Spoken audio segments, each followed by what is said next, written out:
Hey guys, welcome back to the AR YouTube channel. और 23 मार्च 2025 lieutenant Siddharth Yadav की engagement होती है। इसी साल 2 नवंबर को इनकी शादी होने वाली थी, लेकिन 2 अप्रैल को कुछ ऐसा हुआ जिसने पूरी कहानी को ही पलट के रख दिया।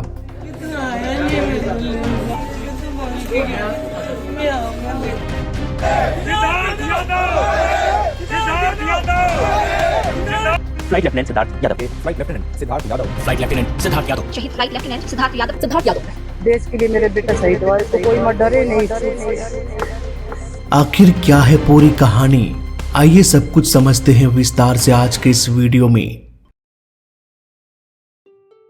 ये है गुजरात, जामनगर।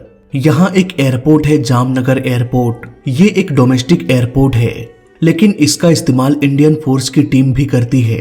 इट मीन्स यहाँ पैसेंजर प्लेन, प्राइवेट प्लेन और एयरफोर्स के फाइटर प्लेन्स भी टेक ऑफ और लैंडिंग करते हैं। इस एयरपोर्ट में 2 रनवे है, दोनों रनवे की लंबाई लगभग बराबर है।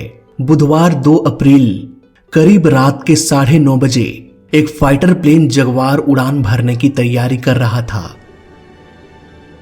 ये एक ट्रेनिंग फ्लाइट थी। यहाँ पर बहुत सारे लोग ट्रेनिंग फ्लाइट के नाम से ये समझ लेते हैं कि न्यू पायलट होगा, सीख रहा होगा, इसलिए उन्हें ट्रेनिंग दी जा रही होगी, लेकिन ऐसा नहीं है।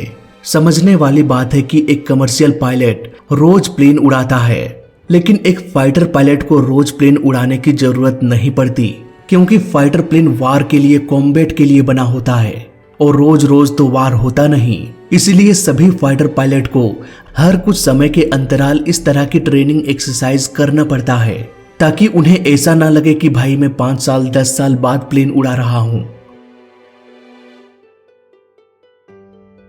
हालांकि और भी कई कारण हो सकता है ट्रेनिंग फ्लाइट्स की, लेकिन मुख्य कारण यही है। खैर, Jaguar fighter plane Jamnagar airport से उड़ान भरा।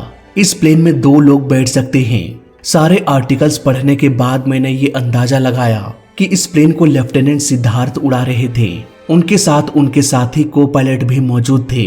दोनों प्लेन में सवार होकर जैसे ही टेक ऑफ किया, प्लेन में कुछ गड़बड़ी हो गई। जामनगर से ऑलमोस्ट 17-18 किलोमीटर दूर एक गांव है, स्वर्दा। प्लेन इसी गांव की ओर बढ़ रहा था, लेकिन एक टेक्निकल प्रॉब्लम की वजह से प्लेन में कुछ ऐसा हुआ कि प्लेन को क्रैश कराने की नौबत आ गई। इस प्लेन में सीट इजेक्शन की फैसिलिटी मौजूद थी। को पायलट ने अपना सीट इजेक्ट कर दिया और अब इस प्लेन में सिर्फ सिद्धार्थ ही सवार थे। वो भी अपना सीट इजेक्ट कर सकते थे, लेकिन इससे पहले उन्हें एक बहुत बड़ा काम करना था। प्लेन को भीड़ भाड़ इलाकों से दूर ले जाना था। प्लेन जस्ट अभी अभी टेक ऑफ किया था, इसलिए इसकी ऊंचाई बहुत कम थी। इसी दौरान दूर एक CCTV कैमरा सब कुछ रिकॉर्ड कर रहा था। दूरी इतनी अधिक थी कि कुछ भी पता नहीं चल पा रहा, बस चमकता हुआ प्लेन दिखाई दे रही है। देखने से ऐसा लग रहा है मानो प्लेन में पहले से ही आग लगी हो, पर आई विटनेस ने कहा कि नहीं, आग उस वक्त नहीं लगी थी। पायलट ने प्लेन को किसी तरह से कंट्रोल करते हुए घरों से दूर ले गया और इतना करते करते प्लेन धरती से टकरा गया।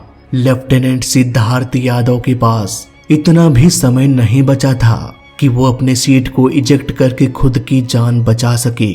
दूसरों की जान बचाने के लिए उन्होंने खुद की जान कुर्बान कर दिया। प्लेन के साथ वो खुद आग के गोले में समा गए। इन आखिरी पलों को हम CCTV फुटेज में देख सकते हैं। प्लेन पहले सीधा उड़ता रहा, फिर डायरेक्शन थोड़ा चेंज हुआ और फिर सब कुछ आग के गोले में समा गया। इस हादसे में लेफ्टिनेंट सिद्धार्थ यादव की जान चली गई। वहीं इनके को पायलट सीट इजेक्ट करके अपनी जान बचा लिया। उन्होंने ये कंफर्म किया कि ये हादसा ओपन फील्ड में हुआ, ग्राउंड में किसी की भी जान नहीं गई। ये हादसा इतना भयानक था कि प्लेन चूर चूर हो गया। हादसे में लगे आग की रोशनी दूर से भी देखा जा सकता था। जामनगर के फायर फाइटर्स और रेस्क्यू टीम घटनास्थल पर पहुंच गए। को पायलट को जामनगर हॉस्पिटल में भर्ती करा दिया गया। कुछ देर बाद ये खबर आ गई कि लेफ्टिनेंट सिद्धार्थ यादव अब नहीं रहे। कुछ देर बाद धधकती आग भी बुझ गई और इसी आग के साथ बुझ गए 2 घरों के दिए। अभी 10 दिनों पहले ही एक नए रिश्ते की शुरुआत हुई थी। दोनों कितने खुश नजर आ रहे थे, लेकिन इस रिश्ते को शायद किसी की नजर लग गई। कहते हैं कि जो कुछ भी होता है अच्छे के लिए होता है, लेकिन इन घटनाओं को देखकर सुनकर तो यही लगता है कि इस कहावत में रत्ती भर की सच्चाई नहीं है। आज दोनों घरों में मातम छाया हुआ है। किसी ने बेटा खोया, किसी ने भाई, तो किसी ने अपना सुहाग। मुझे बहुत सारा मैसेज आया कि भाई इस केस का इन्वेस्टिगेशन करो। यार देखो, दोष मैं किसको दूं? उस प्लेन का जो सालों पुराना प्लेन था उसकी मेंटेनेंस हो रही थी या नहीं, या लेफ्टिनेंट सिद्धार्थ यादव को दोष दूं, जिन्होंने अपनी जान की परवाह न करते हुए दूसरों की जान बचाने के लिए अपनी जान कुर्बान कर दिया। इस तरह के हादसों में किसी को दोष नहीं दे सकते, किसी तरह का इन्वेस्टिगेशन नहीं कर सकते। हालांकि हर फाइटर प्लेन क्रैश का इन्वेस्टिगेशन तो किया जाता है, इसका भी इन्वेस्टिगेशन हो जाएगा, लेकिन शायद हम इन घटनाओं का कारण नहीं जान पाएंगे। आपको याद होगा विपिन रावत का हेलीकॉप्टर हादसा, जिनका फाइनल रिपोर्ट अभी कुछ महीने पहले ही रिलीज किया गया, लेकिन पब्लिकली वो रिपोर्ट रिलीज नहीं किया गया। बस ये कह दिया गया कि पायलट एरर था। मैंने तो हादसे के 1 दिन बाद ही ये कह दिया था कि पायलट एरर हो सकता है। इसके बहुत सारे प्रूफ भी मैंने उसी वक्त दे दिया था। मैंने पूरा इंटरनेट छान मारा, पर वो रिपोर्ट मुझे कहीं भी नहीं मिला। अगर आपको मिलता है तो मुझे इंस्टा में मैसेज जरूर करना, लेकिन मुझे नहीं लगता कि वो रिपोर्ट पब्लिक किया होगा। सेफ्टी इश्यूज की वजह से एयरफोर्स का सभी प्लेन क्रैश का इन्वेस्टिगेशन होता तो है, लेकिन बिकॉज ऑफ सेफ्टी इश्यूज वो कभी भी अपनी कमजोरियां या गलती पब्लिक को नहीं बताते। यही वजह है कि मैं इन मुद्दों पर वीडियोस नहीं बनाना चाहता। आपको तो पता ही होगा कि मेरे वीडियोस में कितनी डिटेलिंग होती है। जब तक मैं उस हद तक छानबीन नहीं कर लेता तब तक वीडियो बनाने का मन नहीं करता। लेकिन इस हादसे के बारे में मुझे इतने सारे मैसेजेस आया कि मैं भी मजबूर हो गया वीडियो बनाने के लिए।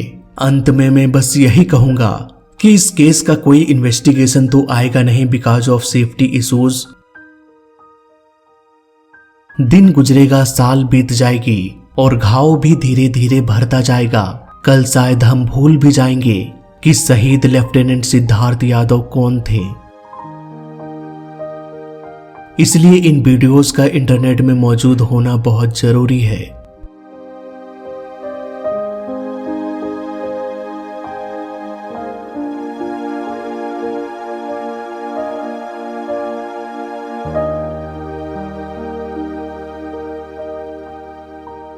जय हिंद, वंदे मातरम।